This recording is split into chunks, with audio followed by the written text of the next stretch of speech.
Well, Ulises, not the best weekend for the Tampa Bay Rays as they lose 2 of 3 for or against the Minnesota Twins to start this lengthy road trip. Frustrating, but I think there are some good things that happened. So let's talk about all of that. You are Locked On Rays, your daily Tampa Bay Rays podcast, part of the Locked On Podcast Network, your team every day. Hello, my name is Kevin Weiss. I'm Ulises Sambrano. And we're the host of the Locked On Rays podcast, part of the Locked On Podcast Network. Thank you for making Locked On Rays your very first listen every day. And remember, Locked On Rays is free and available on all platforms, including YouTube at Locked On Rays. Also, be sure to follow us on Twitter and Instagram at Locked On Rays, and you can email us lockedonrays@gmail.com. We're still seeking advertisers, so check us out there. Speaking of advertisers, today's episode is brought to you by BetOnline. BetOnline has you covered this season with more props, odds, and lines than ever before. BetOnline, it is where the game starts. Ulises, as I mentioned, the Rays lost 2 of 3 to the Minnesota Twins. What were your takeaways and observations from the not so great weekend as far as the WL column, but you mentioned some positives nonetheless. Yeah, I'd like to start with the L's, though. Man, Drew Rasmussen's start was deflating because he had been doing so good. Yeah. He was avoiding the big inning, and then ultimately that second Byron Buxton home run seemed to like open the floodgates, as you know that happens sometimes. And so that was a deflating game. It had been going pretty well. I got to tell you though, the Apple TV, I don't know if this is the right word. I'm not really a film buff, but like the cinematography, the way it looks, the display, it's just chef's kiss. Love it. Love the little probability thing on the right, the score bug, the camera angles. I mean, the whole thing is really cool. But I can't stop just thinking it's so awkward when you know that they don't really know the players as well as you do. Who was the crew? Chris Young, Hannah Kaiser, and Melanie. Melanie Newman? Yes. Okay, so it was the same group that did I guess they do, I don't know if they do all the Apple TV games or they're one of the primary crews, but I think that was the crew that did the last Rays game that was on Apple TV where the Rays were playing the White Sox, maybe. I can't recall. But I remember that we had that conversation and we said that we weren't all that impressed by the play-by-play and color commentary. I'd much rather hear Dwayne and BA or the radio call. That's exactly what I did. I had to mute, then I just listened to Rays radio, but then the game exploded, and then I was like, you know what's better than doing that? It's just, avoiding yourself watching a massacre. So that had to happen. But moving on from that, it was so good to see Shane Baz back on the mound. Mm-hmm. And that's what I meant last weekend when we had Evan Klosky on Thursday. We got to taper down the expectations. He's a young kid. I think everybody just thinks he's just going to slot right behind Shane McClanahan. Right. Can we just give the guy a break? Can we just give him a break? He's not even, 24, 25? Right. Like, these things are going to happen. They're frustrating. He can look really good, but he just lost command all of a sudden. He's making his, 4th regular season start. Let's temper the expectations. How was Shane McClanahan after his 4th regular season start? I'm very curious to see how Shane Baz grows and develops and evolves when he's making his 40th MLB start. But as of right now, it's the Shane McClanahan show, and then everybody else falls in line after that. But it is so fun to watch Shane Baz and the ease with which he pitches. And I think that delivery and that athleticism in that body it's tailor-made for a long sustaining career. Will that happen? We don't know. Arm injuries, elbow injuries, wrist injuries, everything can be funky with a baseball career. But he seems like, you watch how he throws and the ease with which he does it, and you say, that guy could pitch in the big leagues for 12 to 15 years for sure. And honestly, where it started to unravel, I mean, I guess the nail in the coffin was the Luis Arias Grand Slam, which Arozarena never hits home runs. I didn't think it was that bad of a pitch. It was 96 up. Like, I think Arozarena just made a really, really good swing on it. I mean, it's not like he missed. It's not like Baz missed middle. It's like Drew Rasmussen's slider down and away to Byron Buxton. Yeah. He kind of fooled Byron, but Byron is just a massive human and has a lot of power. And he actually was kind of out in front and still pulled it out. Like, sometimes we have to just say that was a good piece of hitting. Not necessarily everything has to be a bad pitch when it was a home run. Yeah. Like, that was just, they can also do good things, They're also athletes. They're also competitors. So I think for both of them, Arozarena and Buxton, they just did a good thing at the wrong time for us Rays fans. The Twins have a good lineup. I mean, they've got a good squad. They're first in the Central.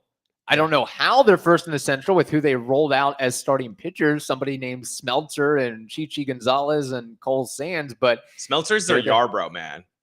Oh, it's and by the way, cool story. I did enjoy that from Apple TV. That was a cool story from Smeltzer. But I missed the story. It's a long, lengthy one. Okay. So I'll have to give it to you off air. But no, again, frustrating weekend. I agree with you. It was a frustrating weekend, but I think there are really good things about it too. Can we just first mention Jeffrey Springs? He keeps doing his thing. I mean, another outing where he puts the team on his back and in a position to succeed. Look, he has pitched 49 and 2/3. So in 50 innings, just make easy math, 0.91 whip, a 1.45 ERA, 50 punchies, so 1 per inning. He's in the 98th chase rate percentile. Fantastic. 26.8 K rate, 6.0 walk rate. He is doing everything right. I mean, it's really amazing to see a guy just take an opportunity and just go 100,000% with it. It's really cool.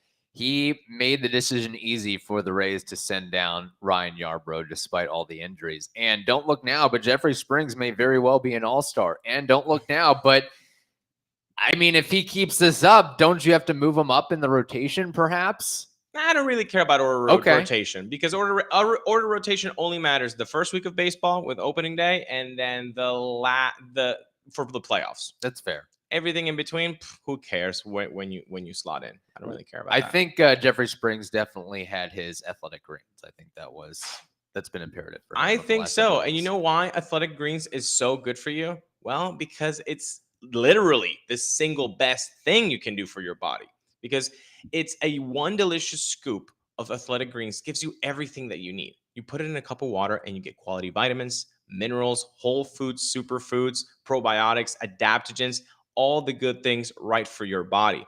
And then this special blend supports your gut health, your nervous system, your immune system, your whatever system that you want. That supports it. And you don't need a million different pills and supplements to look out for your health.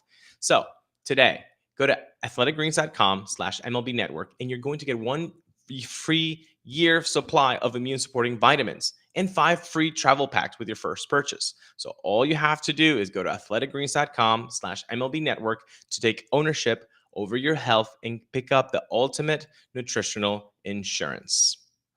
Continuing on this series before we get to the injury issue that has metastasized for the Rays. There we go. That's a word on a Monday. How about that? That's a good one. Couple things. You mentioned Byron Buxton. He is one of those guys that I think baseball fans and sports fans really need to appreciate. When he's on the field, he is right up there as one of the most exciting and electric players. I know Shohei Ohtani has his own pedestal and probably Mike Trout and some others, but Byron Buxton, the things that he can do, the combination of power, speed, athleticism, like you mentioned that home run that he hit off Rasmussen, it was like half swing, one-handed, down and away breaking ball, and he shoots it out. And that's impressive for sure, but just some of the ease, his ease out in the outfield kind of reminds me of B.J. Upton a little bit, except he's able to complete the games and, has a little bit more, I think, probably passion for baseball when he's able to stay on the field. But just how easy he can get to a ball in the gap, in the alley, and right center field. Like, that's not an easy play. And he handles it like a can of corn. Like, he is a special talent. And despite him not being able to stay on the field over the last 5, 6, 7 years, whatever it is, he's like the Kevin Kiermaier of the Twins. The Twins still say that he is such a unique player that we're going to gift him $100 million contract. Well, hearing it on the play, and I think the fact with Byron Buxton in 2022, they're trying to keep him healthy. Yeah. They're trying. So the DHing thing happens, the get him out of the lineup every few days just to, get him some rest. I think, Byron Buxton is a competitor, so he probably hates it. In fact, on Apple TV, he basically said, yeah, I hate DHing and this sucks. But that's the things that you have to do in order to be on the field. And you mentioned KK. I think he's basically KK in the outfield. Basically, I'm not calling him KK, but he's basically KK. But then like a really good bat, good bat. So it's best of both worlds for Twins fans to see when he's on the field. And of course, they're going to give him the $100 million contract extension, because even if he plays 120 games, right? If he plays him at that level, he's worth it. He just like KK is worth, whatever the extension was. I think it was like 50 mil maybe when he signed it, 50, 60. He was worth that. If he gave you 80 to 120 games, he was worth that. Yeah, no, Byron Buxton is a guy that like he plays 80 games and he'll give you 5 WAR in those 80 games. That's the type of talent that we're dealing with. And if you have a chance, look at his baseball savant numbers, because they are impressive. It's like 95th percentile in max exit velocity and 93rd percentile in sprint speed. Like that's what we're talking about. Put this guy in New York and MLB Network would not stop talking about this guy. Put this guy in New York and might as well, I mean, if we're talking about the Yankees instead of the Mets, might just give the Yankees the World Series trophy. If we're going that far and putting Buxton on the Yankees. Well, yeah, exactly, because you would be taking away bats from either Gallo or Hicks, and I think that would be a good thing for Yankee fans. So we don't want that. We want Hicks and Gallo to get plenty of at-bats. One other thing I want to mention before we move on, we kind of have talked about him a little bit already. Kevin Kiermaier. Yeah, Kevin Kiermaier. He is. I think I brought this up last week. He is still the team leader, or tied for the team lead in home runs with 7, and it's mid-June. If I was to tell you that Kevin Kiermaier would be the team's most prolific power hitter before the season come mid-June, 60 games in or whatever it is, would your jaw have just dropped and you would have said, man, we're not having a good year for the Rays? I mean, yeah, right? But there are so many factors around that. Lau being hurt, Zunino being hurt, Meadows being traded, and I think with KK, I've mentioned he always wants to just be that long power home run kind of guy. It sucks because I think he would be better suited just going the other way and up the middle. He's been doing that. He has shown that. Yes. He has shown that this year to go a little bit, starting from last year after the second half. Going to left field, going to center field, that opens up the field for him. I'm just worried that even though his bat flips are, again, chef's kiss, he has one of the best bat flip auras on the team. He must practice it. He must practice it every day. Oh, 100%. He's like, hey, I'm only going to have like 6 opportunities typically in a year to get a bat flip. So and they're I'm great. going to pull it out. I mean, the one in Minnesota, that was a really Barry Bonds type of bat flip. So good for you, KK. I love that. Again, you would have told me all of the negative things that has happened to this team, and I would not have thought that they are still like 8 games above 500. Crazy. It's crazy what they're doing right now. Question: Kevin Kiermaier, 7 home runs. His career high is 15, by the way, which he did in 2017. And let's remember, KK does have a little pop to his name. In 2017, when he hit that 15, he did it in 98 games. I'm not saying that, like you say, it's not the strategy to go for broke for the power. It's you got to be very cautious in particular about picking your spots. But do you think KK will match his total this year, career total in a single season of 15? Match or surpass it? He's at 7 he's played 51 games right now. So it assumes he stays healthy and continues this trek. I honestly hope not, because then I think that then he might have broken his philosophy of going the other way Okay. and to center field. So I hope not, because then it would mean that maybe he's changing his swing or his mentality at the plate to just go for broke for home runs. And I really hope that doesn't happen. I want him to keep going to left field, center field, and use the wheels. But I mean, it looks good. I mean, it looks good that if he keeps healthy, he might be doing that. Yeah. Yeah, so he's tied for the team lead in homers, and he has a 652 OPS. The Rays are putting a guy with a 652 OPS in the cleanup spot or in the fifth spot sometimes in this order. Sometimes it doesn't make sense. And you know what? It didn't make sense sometimes when Joe Madden made the lineup.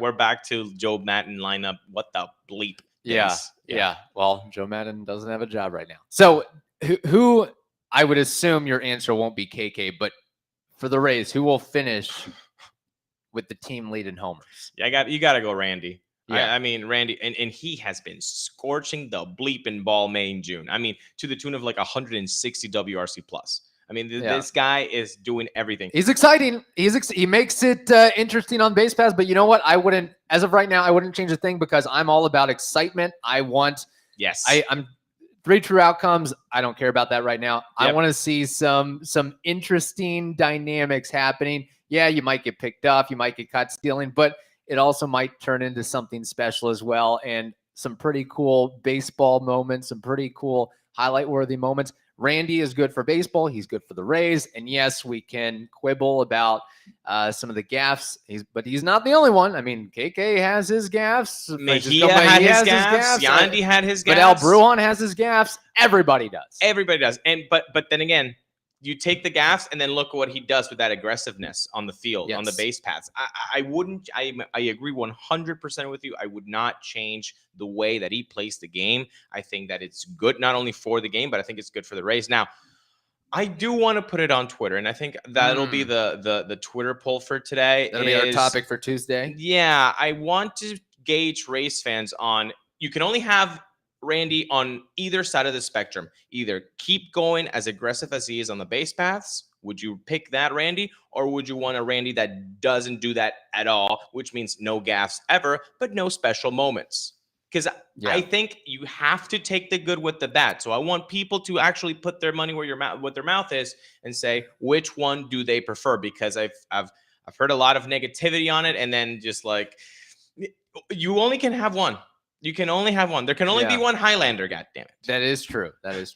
BetOnline.net is your number one source for all your betting stats and sports info. Find all the latest sports developments, news, and odds, including this year's basketball championship matchup, the NHL Finals, Major League Baseball, and, of course, all the latest fighting news from MMA and UFC to boxing. BetOnline, it is your continued source for all your sport wagering info, including live betting, esports, and more. So head over to the website today or use your mobile device to learn more about the trends in action. Bet Online, it is where the game starts.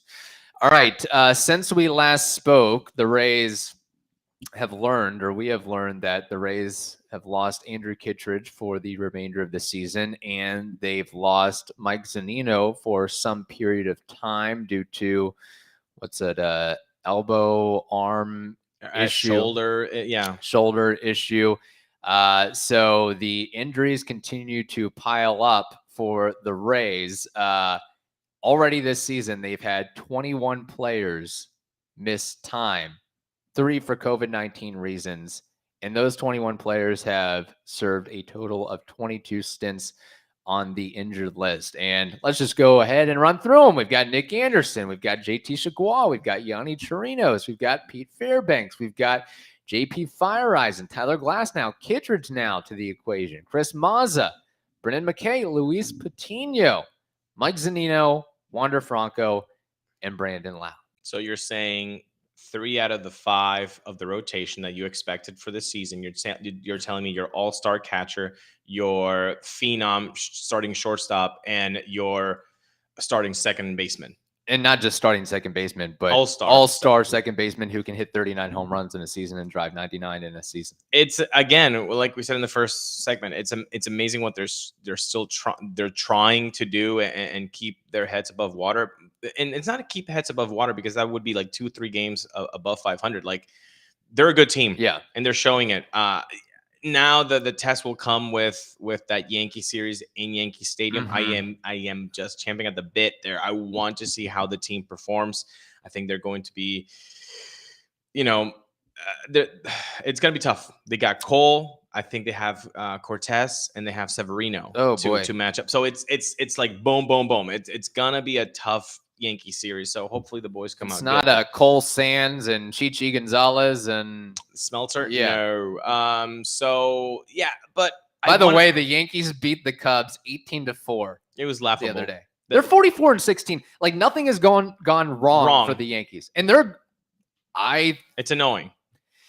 And they are really, really, really good. This is not a fluke. This is not a fluke. It's 8-game winning streak. They lose 1, then they go on a 7-game winning streak, then they lose 2, and then they win 10 in a row. It's really annoying. The GM finally did his job. Yeah, they did. They got. This is what I was talking about preseason. We cannot just think that they're not the Yankees of the past, and the Red Sox are not the Red Sox of the past. They got smarter. They saw what the Rays were doing and said, well, wait, we can throw money at the problem, Garrett Cole, and then also be smart on the field. Yeah, then you become the Dodgers, the Dodgers have done. And so now, are we looking at 2 Dodgers inside this division? Now, how are the Rays supposed to deal with that? But I want to go back to the one injury there, the Andrew Kittredge one.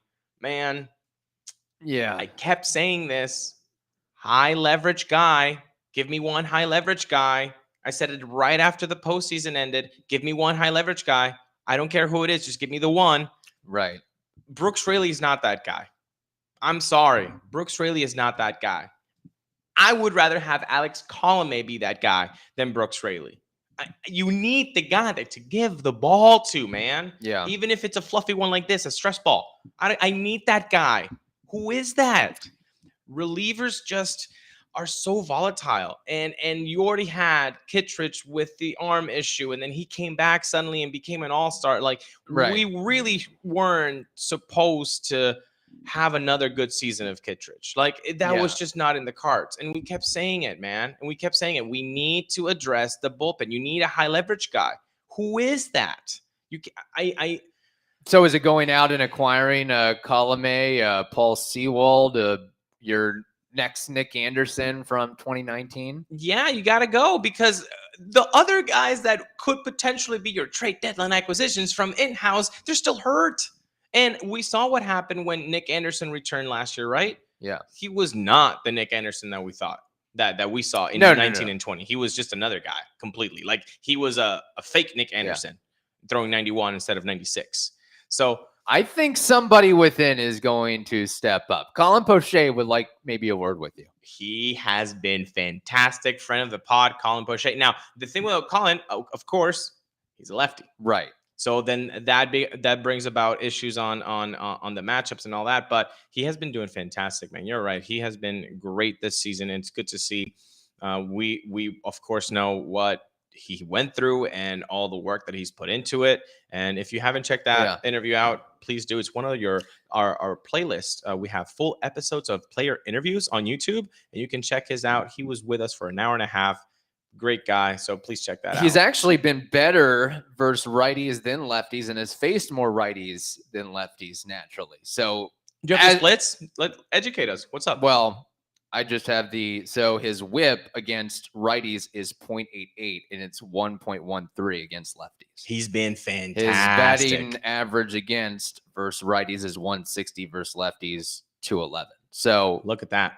I think he might be the guy. He wouldn't be the guy. Look, I know it's very rare for a lefty to be a closer, the de facto guy, but if it doesn't matter if you can get righties out, and it's not like he would be the first of all time. It's just such a rare thing. And here's the good thing. Injuries, it was an issue last year. It's seemingly always going to be an issue for the Rays, I guess, and all teams now that we're still trying to navigate the COVID stuff, and then you had the lockout. But Yeah, that's where the Rays come in handy with their depth and having so many guys at AA and AAA that they can eventually count on, instead of, okay, we may not have the Aaron Judge or the Byron Buxton, or, we might not have that top level talent, one of the 5, 6, 7, 8 best guys, but the guys, 25 through 40, yeah, we can trust that they can at least step in and navigate for a little bit until these guys get healthy. not even 25 to 40. Like, honestly, the Rays can 50 flip to 60. Yeah. the 5 to 50. 5 to 50. Yeah. Like, look, you're losing an all-star catcher, and I have no doubt in my mind that both Rene Pinto and Mejia can better Zunino's offensive slash line of 148, 195, 304. Can they get better than that? Yes, of course. The question mark will be, how can they handle the pitching staff? Are they going to be defensive and defensively adept enough at blocking, at throwing out guys? That is what is the issue. But hitting wise, I have no problem I honestly might be more worried about how long Zunino is going to miss compared to Andrew Kittredge being out for the season, because of the number of substitutes. Yeah, and like Shane McClanahan, Mike Zunino's been his guy, has he not? Mm-hmm. So, and Mike Zunino, they rested him. The good call. They rested him every other start, and they put him back in for Shane, and then he got hurt. He couldn't do it. Again, it's called a battery for a reason, and a pass ball or a poorly framed pitch from Mejia or Pinto, it can cause the wheels to come off for a young pitcher, a really good pitcher. Didn't Garrett Cole? That's why the Yankees brought in Higashioka, because he didn't want to work with Gary Sanchez. Like, it matters. And they got another guy. They got Trevino, and then they got that guy from the Twins. Yeah, exactly. So it's not just all about, I know the hitting sucks for Mike Zunino and really all catchers nowadays, but the defense cannot be overstated enough. All right. Thank you for making the Locked On Rays podcast your very first listen every day. Now make your second listen the Locked On MLB podcast. That is also free and available on all platforms. Hope you all have a wonderful day. Stay safe, and we will talk to you tomorrow.